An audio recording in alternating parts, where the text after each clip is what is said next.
Hello, and welcome to the Business Behind Small Business, the show that reminds you that just because you own a business doesn't mean you're a business owner.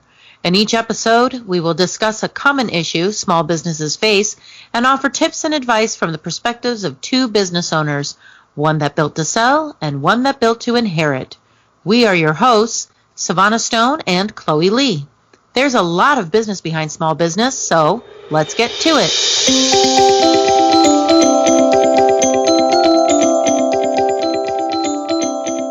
I feel like all of our episodes are meaty and important subjects, but really, how can we talk about your business without including your clients? We've prepared a 3-part series on how to attract, onboard, and keep the clients you want to have, starting with part 1, organic marketing versus networking, or in other words, farming versus fishing. Before we begin, we should note our disclaimer: we are not licensed financial experts, nor do we give financial advice. Anything we share with you here on our podcast, whether it be a personal experience or submission or advice, tips that have worked for us or that we believe would work for you, should not be viewed as either financial, business, or tax advice. We ask for you to do your research, have open and honest conversations with your company's own support providers, and make decisions based upon that. Throughout this broadcast, we will share our knowledge and give suggestions and hope you will receive them as part of your overall research to better your own company. So farming versus fishing. That's a good way of thinking about it. That's kind of the way I see it. I mean, I kind of feel like you're either gonna plant it, watch it grow, and see the people come and get harvest the fruits of your labor, or you're going to fish for them and actually do one fish at a time. So that's kind of how I see it. And so we're going to be discussing the organic marketing versus networking, and so you are going to be talking to us about organic marketing. Mm-hmm. So organic marketing, just kind of like what you were saying, is plant the seed, watch it grow, and have your customers come to you naturally over time. So organic marketing is the opposite of paid marketing, which is exactly what it sounds like. So think about like buying ads toward like a particular audience or paying for leads. So this is like the Facebook ads, LinkedIn ads, and things like that. Mm-hmm. So of course, these days, organic marketing is all about digital marketing. So think about your website, your social media accounts, your blogs. These are all platforms for your organic marketing.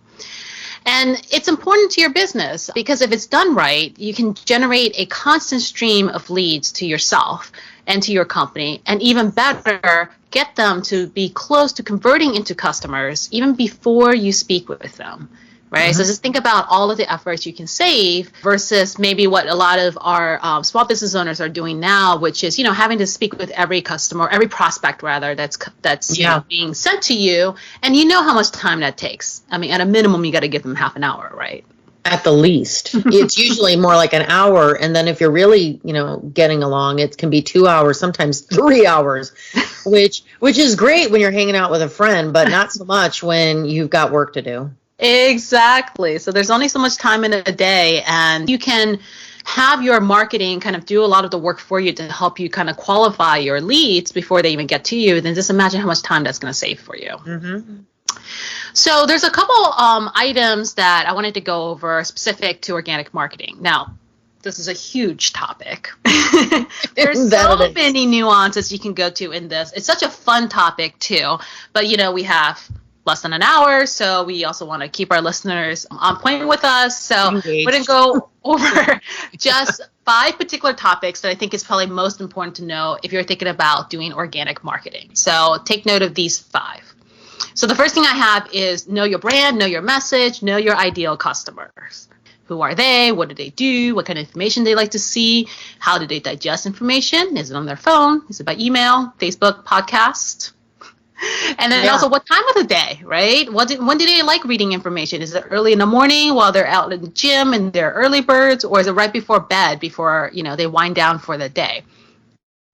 Also think about your brand and your message in terms of how do you want your customers to see you? Would they appreciate your messaging in a direct and aggressive voice? hint, hint, Gary Vee. So I love Gary Vee, but he is very direct, and that type of voice works for him and his audience. Or does your audience and your prospects prefer like a more relaxed and nurturing tone? Do they like sarcasm or do they not? These are all of the things you kind of want to build into your messaging and think about when you think about your brand and designing what your ideal customer persona is. So that way you can kind of align what your messaging is with the customer you have in mind.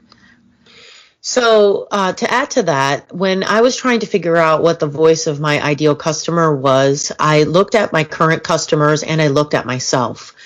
Because I feel like my customers are likely attracted to my personality, and I looked at their own personalities to kind of gauge what was it that was attracting me to them. And I created a spreadsheet based on that. Now, my clientele is going to be different than everybody else's, right? My clientele is varied. They're small, they're GovCon, they're nonprofit, they're all over the place. So I created and if yours is all over the place, just a small suggestion. I created a spreadsheet based on the name of their business, what industry they're in, and how they found me, who referred them to me. That person set the tone in a lot of ways. Looking into that and like how long had they been a client of mine? Where do they live? Where are they from? If you're a national company. So that's going to make a big difference in what your voice is going to sound like. Yeah, that's right. For me, when I was kind of going through building like my customer persona, and just for those out there who are thinking what a customer persona is, essentially it's kind of almost like a personality build out of who your ideal customer is. And of course, naturally, you would hope that your ideal customer, there's enough of them out there for you to build a business off of. But you get pretty detailed when you get to these customers persona, because it's actually really helpful to be able to see that person in your mind and think about them like a person, like your friend that you know. And that way, when you're doing your messaging, your branding, and your marketing, you have something that's almost flesh and blood that you can kind of direct what you're trying to create to. And it's a little bit easier than having something kind of abstract in your mind that it's every person out there, right? Anybody should be able to use my product and service. That's just a little bit too broad, and it's a little hard to kind of hone down what your marketing strategy can be if you don't even know who you're directing it towards. And it can't be everybody. No. Oh my gosh, no, it cannot be everybody. And I'm going to get into that. As much as we all want to think that everybody wants to buy what we're selling, it really cannot be everybody, and it isn't everybody. So the second thing is, once you know your brand, your messaging, the ideal customer, then for organic marketing, it's all about content. The more content you produce, the more you're getting in front of people's faces, the more that they're aware of who you are. That's really how to get yourself out there and kind of build your marketing. So think about writing a blog, producing a podcast, putting up YouTube videos. Yeah, that's right. Putting up YouTube videos. The idea is that you want to be kind of a thought leader in your industry. You want to dispense advice, tips and tips, share news with those who will be interested about what's going on in your space, and help solve problems. Another great tip is also write a free ebook. These things aren't as hard as they seem. It may sound a little daunting, but certainly there have been free ebooks that have been given out that's like less than 5 pages. In any case, providing content that is valuable and for the people to see you as a great source of information and a position of authority around what your company does. And then also on top of that, what you also want to do is make sure you provide it often. Pushing content not only helps build your brand, but it keeps your company top of mind to those who are in your orbit, I guess you can say, which means that they're more familiar with you. And the more familiar you become, the more likely that you'll be the first company somebody thinks about if they're thinking about your industry or somebody who's looking for a service of what you do. And that's why it's important to push content, good content, but also push it often. Now that you have your content, you certainly want to pick your platform. These days, there's so many platforms. It's so nice, right? Because a lot of them are free. So you have YouTube, you have LinkedIn, you have Facebook, you have Instagram, TikTok, Snapchat. I'm sure there are a whole bunch that I just am not aware of that is out there. There's so many that are kind of industry specific as well. Very true, right? So if your industry is very niche, then you can also find something that's particular to your industry. But, the idea is the fact that you want to pick a platform that speaks, again, to your ideal customer. Right. So, those people who use Facebook may not be, and probably most likely isn't, the same people who all use Snapchat. right? Different Right. demographics gravitate to different platforms. So you want to make sure you pick your platform that's aligned with your customer base or has biggest pool of prospects that you can attract.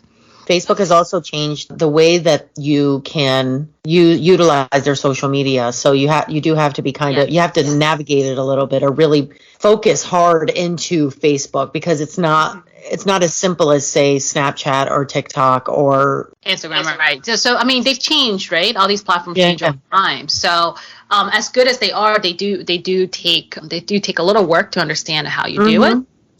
And then there are things you can do too, like you can do blogs on your website. That's a platform as well. You can publish them through like an email distribution. You can also be a guest blogger on somebody else's site.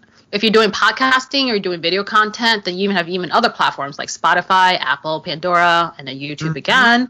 And again, you can also be a guest on somebody else's podcast if you don't want to produce one of your own. There are community postings, right? So Facebook groups are pretty popular. You can always be an authority of, responding to messages and kind of writing articles for groups like that. Or you can also respond to topics on Reddit. Yeah, I like Reddit. I mean, there are parts of Reddit that are not so great, but there are parts of it that can really work in your favor.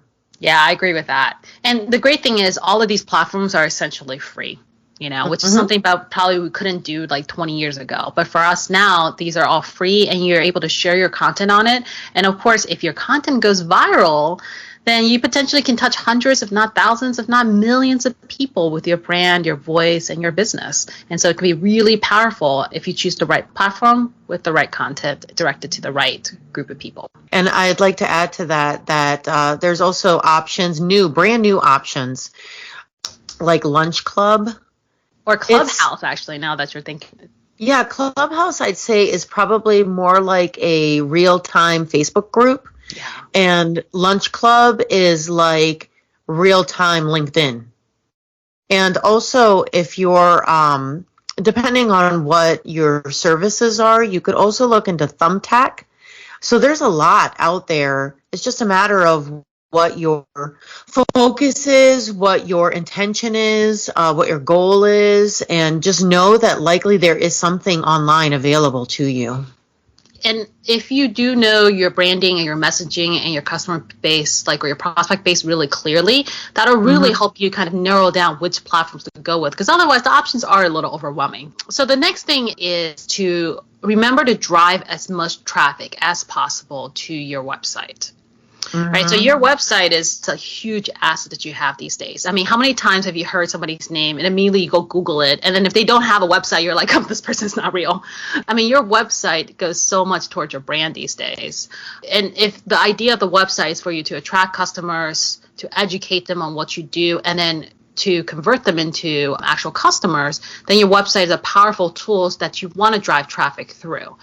And the idea is too, once you drive them to your website, like I mentioned, you want to be able to, if you can, set up your website so you can move these prospects along the sales funnel, and then you can convert them to customers even almost before you even have to call them for the first time, right? So they're already like 80-90% ready to buy. They just simply talk to you, and then they're willing to sign on a dotted line, and that's why it's so important.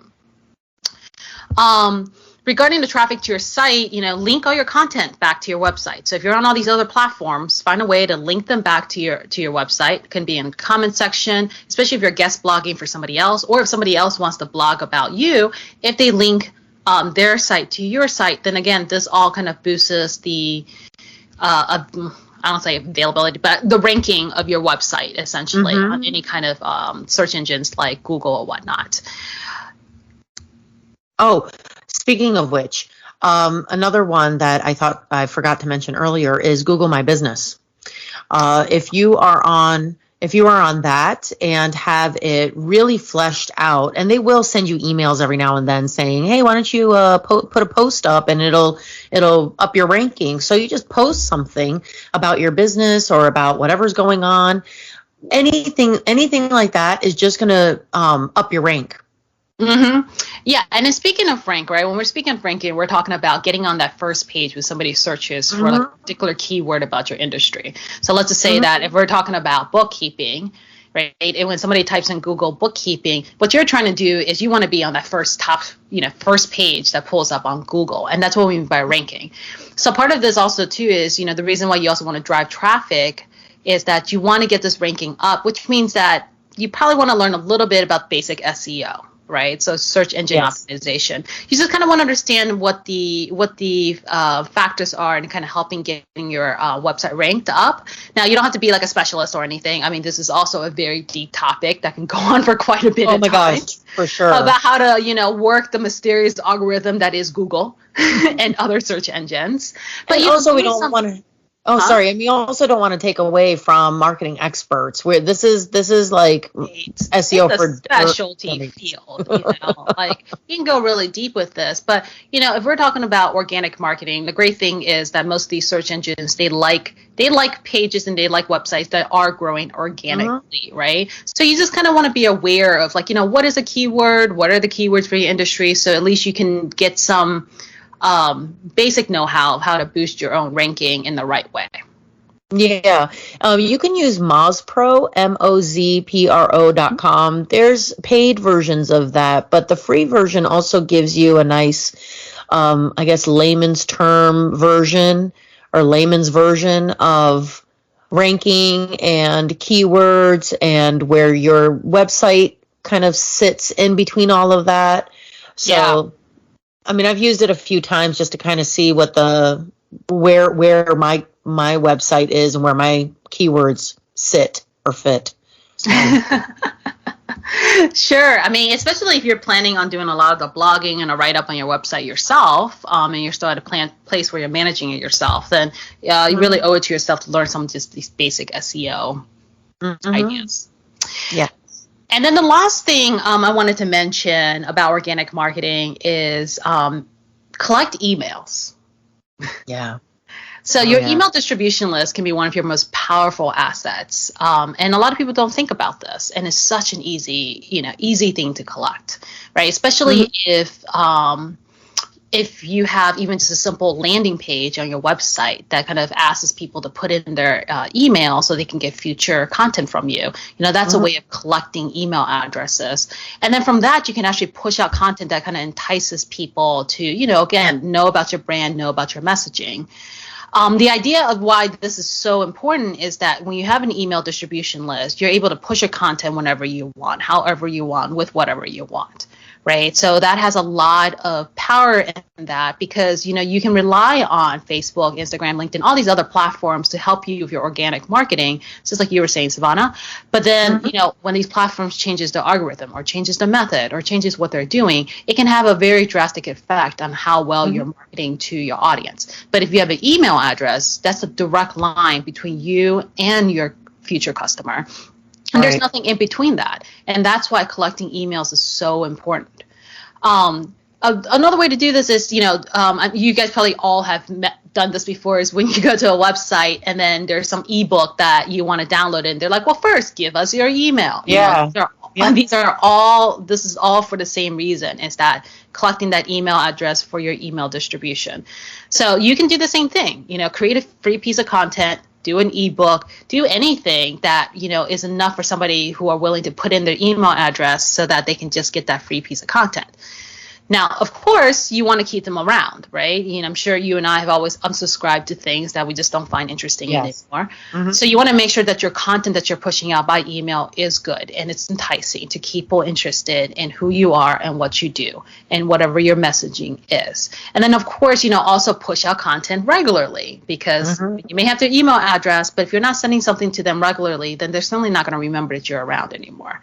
And so all in all, though, first, collect that email, have it with you, and then start building your email distribution list. Yes, I absolutely agree. And I've always said that when it comes to online marketing of any kind, you want to be, it's just like a party. It's literally just like a house party. If you are standing in the corner. Also another platform. House party. Right.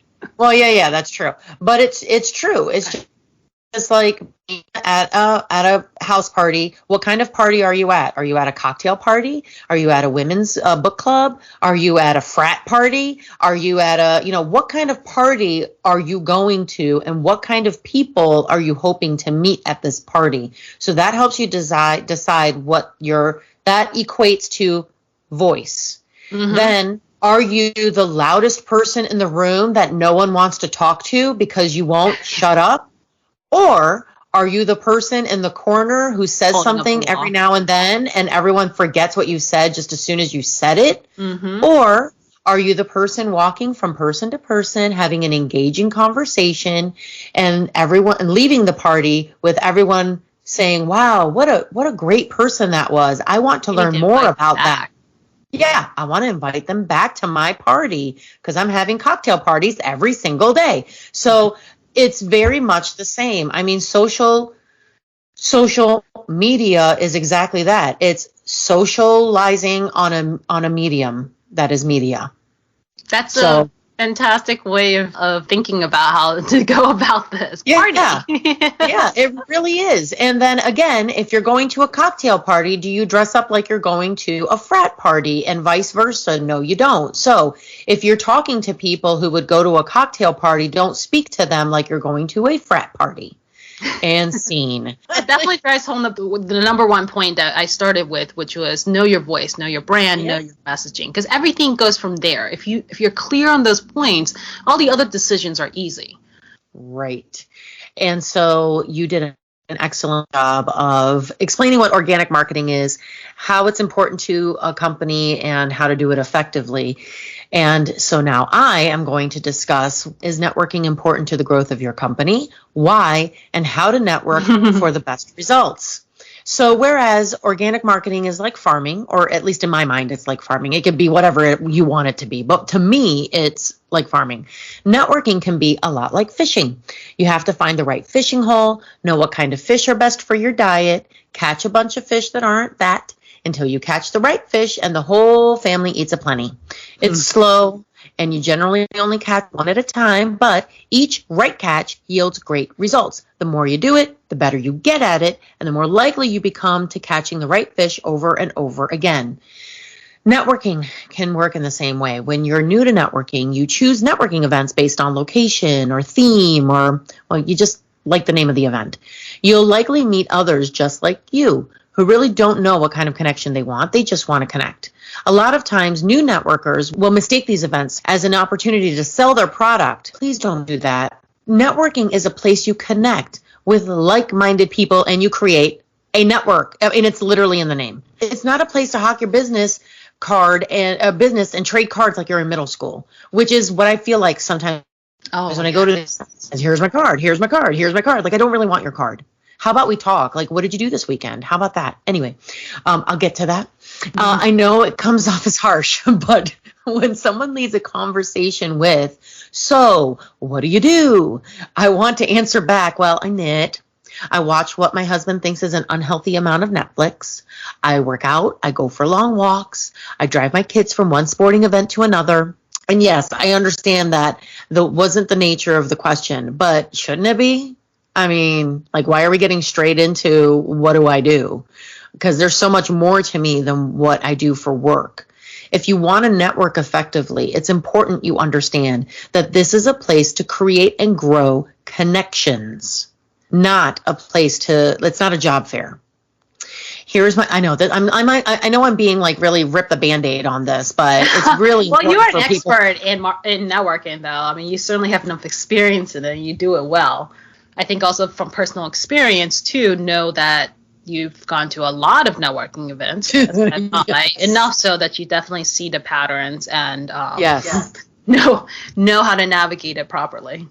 And I think it's important for you guys to understand where that's coming from. I've been going to networking events for over 10 years consistently, and also started a networking, or rather was a partnered in a networking organization. I've chaired and been president of multiple chapters, you name it, I've been a part of it. So I've done this. I kind of know what I'm doing.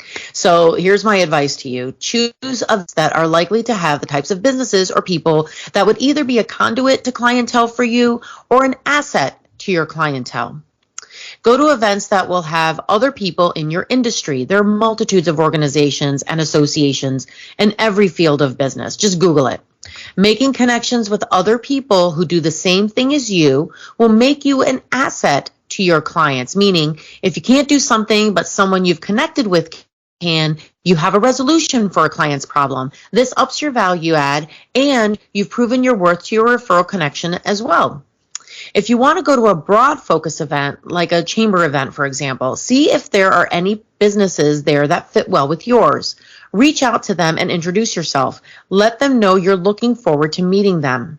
If you yourself have many connections and want to make more, you can reach out, introduce yourself, let them know you're happy to introduce them to anyone they'd like at the event. The last time I did that was a women's event. It was put on by our local chamber, and I recognized that there were some names there that I had never seen before. I assumed that they were newer, and I was right. And I reached out to them. Hey, I'm excited I haven't seen your name here before. I'm excited to meet you. Are you a new business? If you are, I would love to introduce you to people I think would be a great benefit to you. I tell you what, it really made them so happy, made them so good. Yeah, this is actually my first networking event. I've never been to one of these before. I don't know what to expect. I took them under my wing. I did that because I understand what that's like. And I don't want that person to become the person who won't shut up at the party. While you're at this event, avoid talking business as much as you can. Lead with general small talk. See if you can find similarities. Build on those. Don't bring up business until the end, if even necessary. Remember, you're making friends here, not soliciting. And when I say friends, I don't mean like real friends, like friends. These are business friends. These are business associations. This is how you create a network. After the event, send a thank you email. You can say something like, it was great meeting you at insert name of event here. I think I found similarities in our businesses and think we could potentially be an asset to one another. Would you like to have a quick chat, coffee, video call on X day at X time? You want to give 2 options so that they don't have to think about when to connect with you, and it doesn't give them the option to say no. The more often you talk, the deeper the connection becomes, and well, you know the rest. This network of connections will soon become an asset to you, but don't just be a taker. Be an asset to them too by referring business, either your own clients or others you meet along the way. Being an asset to your networking connections ups your value, add to both your network and to your clients. And fair enough, that's how you and I met. So I think we're a perfect example of how all of the things that I just said works. Now, you understand the root of networking, but as you may have already discovered, many of these networking groups and events will require you to commit. This is how they ensure consistency and reliability. So how do you choose the right networking group? That is, if you decide you want to be a part of one. First, take a look at the members. Would they be a benefit to you? Would you be a benefit to them? And in a lot of ways, these can become partly, if not halfway, a social club. So if your goal is to make it rain, you might find it a waste of time to chit-chat every week with people who aren't really your customers or referral partners or can't lead you to them. Does it suck up too much of your time? How will you know? Factor in the amount of time it takes to get to the meeting, the length of each meeting, the requirements. If they require X amount of one-to-ones, a common reference to meeting with business owner one-on-one, or if they have other requirements, you will have to factor this for a quick cost-to-benefit analysis. A few more points to consider. Are you referring to people you actually trust? So many times these networking groups are about quantity and not quality. And with many of them having requirements to refer within your group, do you feel confident to send a client to all or any of the members? Speaking of referrals, be aware of how many you give as opposed to how many you get. I made that mistake and realized after way too long I'd only ever gotten one real referral compared to the multiples that I'd given to my group. In the end, networking shouldn't be stressful, and it shouldn't make your pool so small that you find yourself in a bucket, not a pond. So now that you've heard from organic marketing and networking, I think we've given people enough to chew on which they prefer. So this is where I'm going to add this is where I'm going to add what you were talking about in the organic marketing. Like you don't work with everyone.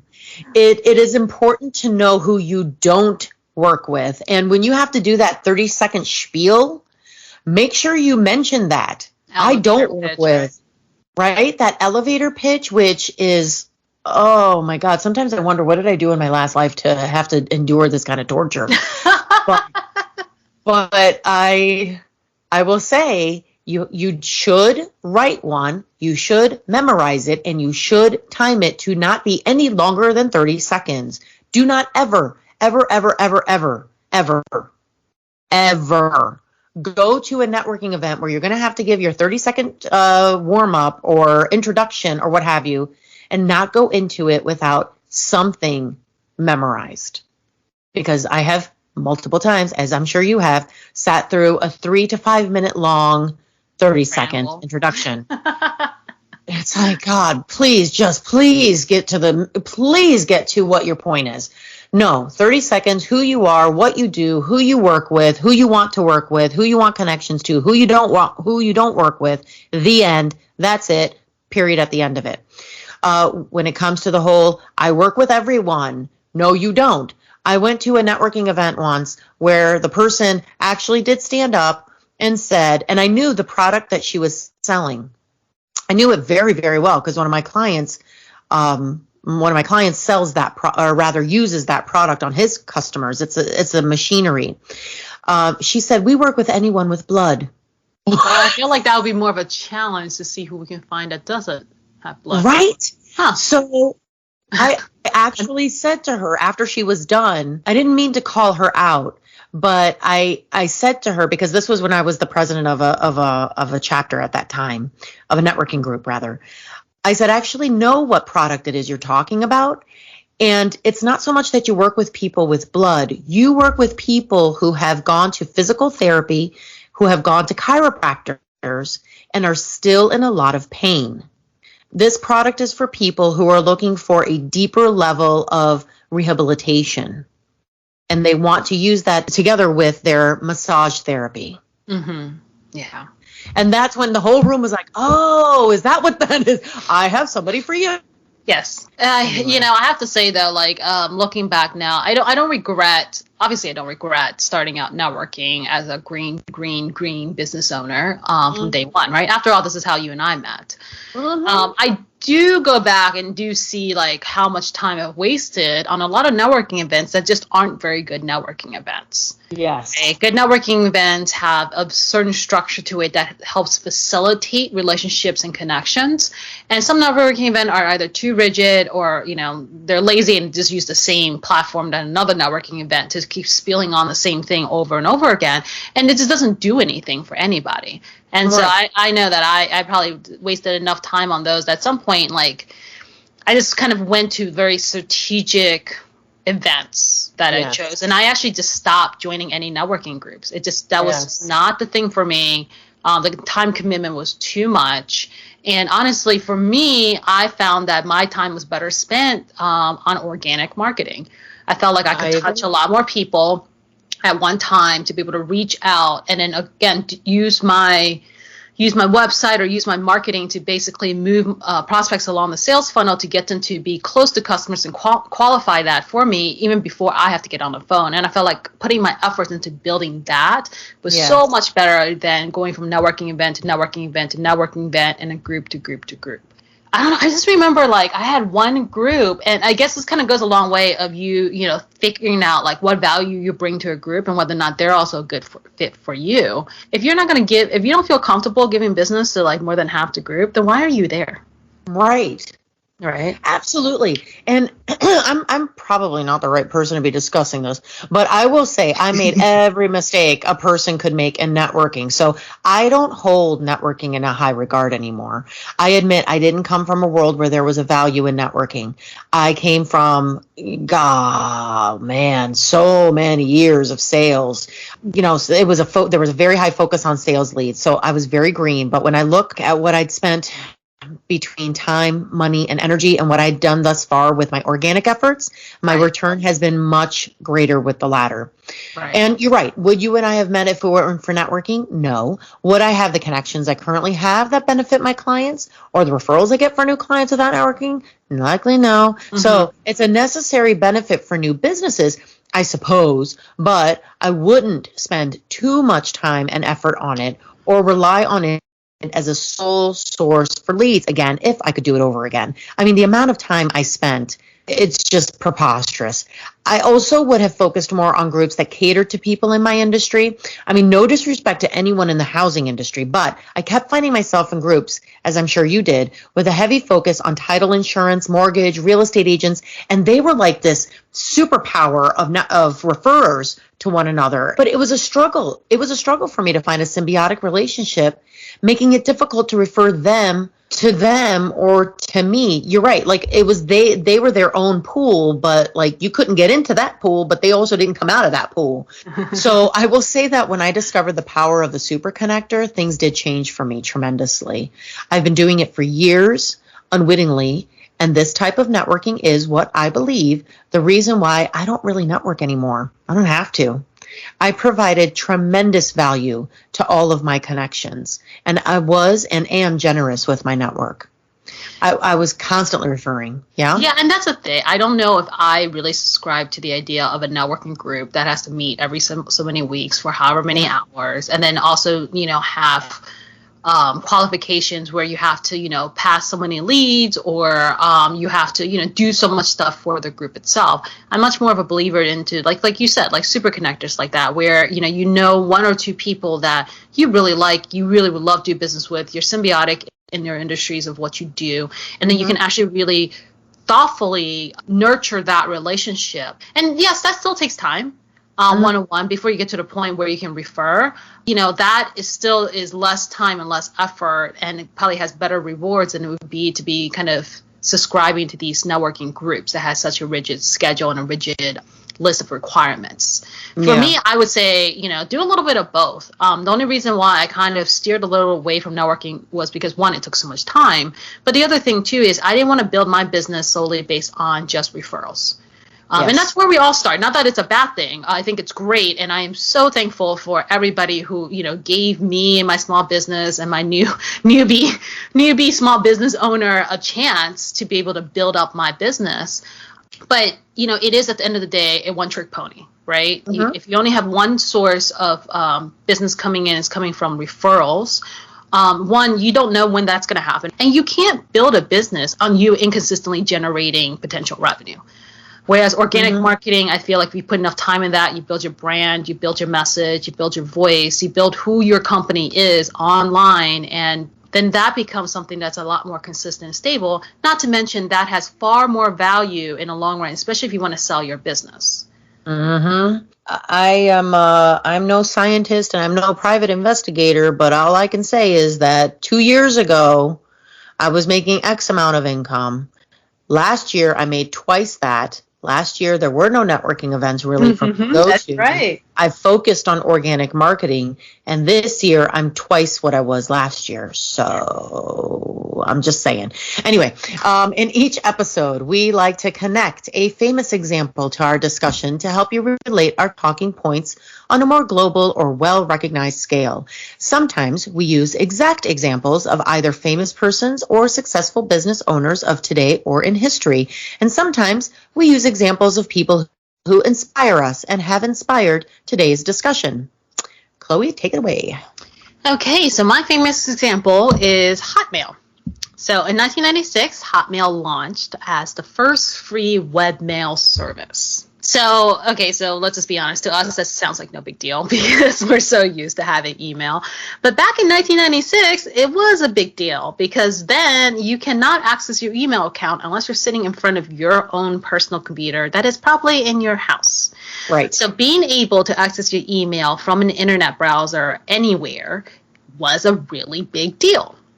Mm-hmm. So in a meeting with Tim Draper, which is like a famous venture capitalist, and the owners of Hotmail, which again, I'm sorry, I will butcher this name, Sabir Bhatia and Jack Smith, they were thinking about how to actually get the word out on this great and latest and most exciting new product called the free web-based email.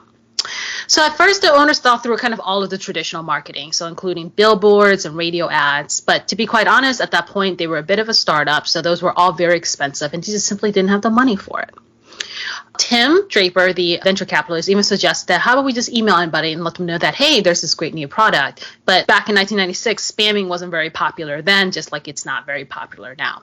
So finally, they came up with the idea of adding a message at the bottom of every email. So whenever somebody signs up for an account, they get a free email address. And then every time they send out an email, they have a message that always goes with every email that goes out from that person that says, P.S. I love you. Get your free email at Hotmail. In 6 months from starting, they had 1 million members subscribe to Hotmail. And the crazy thing is, I actually didn't know this, but Hotmail technically was still around until recent.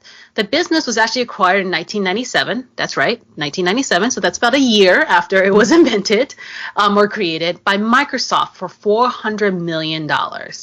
And it wasn't until 2017 did Microsoft replace it with Outlook.com. That's crazy. That's crazy. That's too bad, because I know I had a Hotmail email, but I've never checked it. So because I know I've seen it like in the last 10 years, and then all of a sudden this kind of disappeared, and that's why. I definitely had a Hotmail email. I had like a couple of Hotmail emails because I kept forgetting my password, and then I'd be like, I'm just going to create a new one. Well, Gmail kind of ended up doing kind of the same marketing tactic too. I mean, they did that whole invite only thing. Do you remember when Gmail first came out? Oh God, so many years ago. Right, so many years ago. And remember, like, you couldn't get an email account unless you were invited by an existing user. Yeah. So it became like the hottest commodity. I think that's the same thing that Clubhouse did too, or by invite only. And that just spreads across like everywhere because now it's exclusive. Everybody wants in, and of course, Gmail is certainly still around today. Yeah.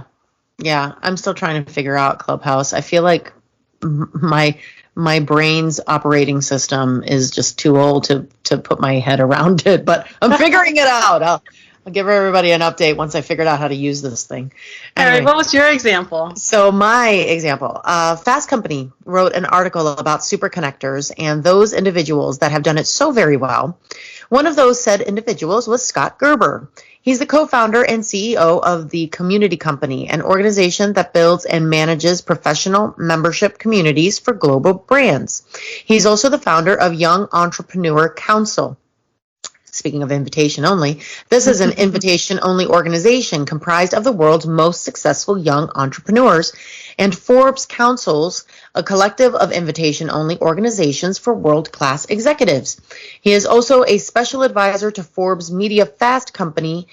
He is also a special advisor to Forbes Media.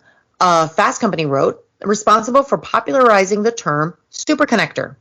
Itself, Gerber runs the world's largest vetted networking club for business builders under 40. While his personal introductions regularly lead to seven-figure business deals, Gerber is most proud of having built a culture of entrepreneurs who look out for one another before looking out for number one. And that speaks to my point. Yeah, right? That's where you were getting super connector from. I was wondering where the word came from. It's a great term. Yeah. And a few years ago, somebody called me that. And I was like, cool, thanks. I don't know what that means. Thanks. Yeah. But I started to better understand it. I was like, oh, okay, you're right. Because I do it without the assumption that you're going to do something for me because I know that that's going to happen anyway. And that is the true essence of a superconnector. The hustler instinct is, I got to get to the top as fast as I can. find the access point, Gerber says. But in a situation where you have to build relationships, it takes real time. Don't try to fake it. You can't instantly have kinsmanship with somebody until you've shown the kind of person you are. Exactly my point. I can agree with that all day, every day. It's about people at the end of the day. You can't systemize this. Nope. And you can't be a robot about it either. No. And it's not a one-for-one, tact for tact. That's I think where a lot of people go wrong. Nope. If you're, say, for example, referring to someone that never refers to you, but you're referring your own clientele to them, all it's doing is making you look real good to your own clientele. So, I mean, everybody wins at the end of the day. With each episode, we like to share either books, tools, apps, platforms, or anything we think is a great next step and connector to our discussion. So, if you like our subject matter and want to learn more, you'll have a great place to start. So I got a couple books I want to recommend. So the first book is by Ryan Holiday. It's called Growth Hacker Marketing. So I had randomly chosen this book off the shelf at Barnes & Noble. I remember that. It was this tiny little sliver of a book. And I was like, what in the world is this thing? And I think I'm pretty sure I read like 75% of it while I was at Barnes & Noble. That's kind of how small and quick the book goes by. And then I felt guilty, so I bought the book. It's not a library. But I don't regret it. It's still on my bookshelf, and I do love it. And that's why when we were talking about this particular topic, it immediately came to mind of like, oh my gosh, this is definitely a great book to recommend. I mean, and Ryan Holiday is also one of my favorite authors. He's considered kind of a marketing guru of a lot of large brands and even other authors. So essentially in this book, it talks about the idea of growth hacker marketing, which is a creative yet low-cost marketing strategy for businesses to acquire customers. It's very creative. So Hotmail, that was one of the examples that's actually in the book. But it's talking of low-cost strategies that can creatively get your name and your brand out there and go viral. And it's an actual subfield of marketing. I didn't actually know this. I thought he just came up with this really cool name, growth hack. But growth hacking is actually a subfield of marketing. So there's a little cool fact for you. And it's used by companies now like Twitter, Google, Dropbox, Pinterest, Groupon, like all these Silicon Valley companies still use it. And so they still have marketers that implement this kind of strategy. The other book I wanted to recommend is 5 Figures Funnel, how to sell marketing funnel services to your customers for 5 figures in any market, no matter the experience. And that's by Michael Killen.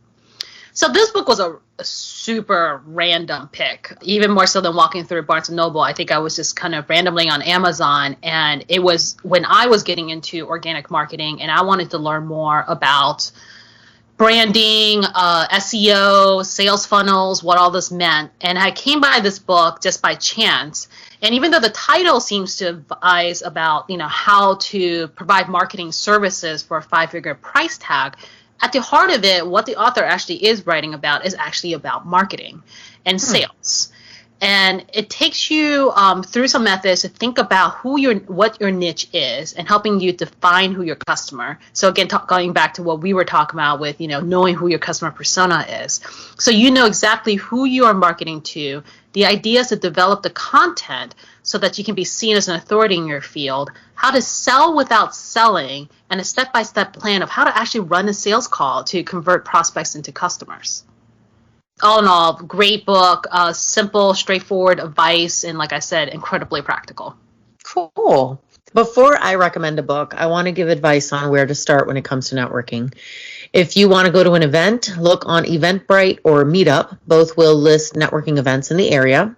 Look into your Chamber of Commerce or the chamber of where you want to garner clientele and take a look at that calendar. Look up associations or organizations in your industry and see if they have any mixers or events you would like to go to. Many of these groups are now meeting face-to-face, but they've all also mastered, as of last year, mastered how to do these virtually. So there's going to still be events, some of them and some of them face-to-face, but either way, you can figure it out. But anyway, it's not easy to go to an event when people are still not seeing each other face-to-face. So you got to get creative. Look at LinkedIn and see if there's anything going on there. I'm a part of Clubhouse and Lunch Club, as well as other networking platforms to help me diversify my network. A client slash friend slash colleague of mine started a LinkedIn group last year where we all support each other's status updates, blogs, events, etc. I know I'm not as active as I'd like to be if you're listening, but it's a great way to also meet new people. There's a Zoom happy hour every Friday, which is for us, which is another outlet to network. So let's say you have a group of people that you feel would a great referral circle or a lead sharing circle for you guys, and you're all on LinkedIn. Create a LinkedIn email thread. Ask everyone to post on their latest post, and everyone on that email thread to go to that person's post, like it, comment on it. All that's going to do is make their post go higher up in LinkedIn, and you're all working together to help each other get higher up in rankings.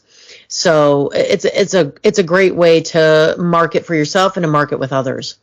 Last piece of advice, I started my own lead share group when I found that the networking groups in my area just weren't giving me what I wanted.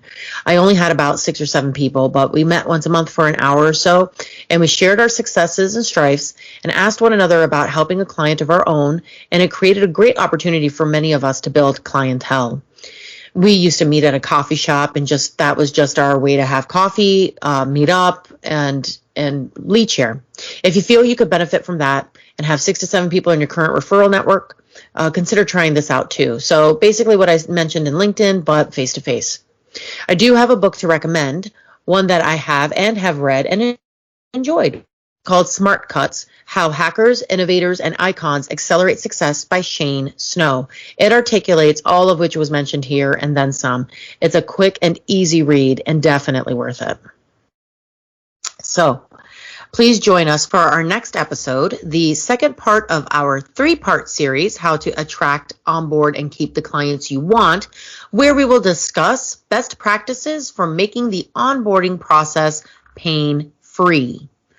Want to ask a question, leave a comment, or become a sponsor for a future episode of The Business Behind Small Business? Click on the link in the show notes and fill out the form. Until next time, thanks. Bye.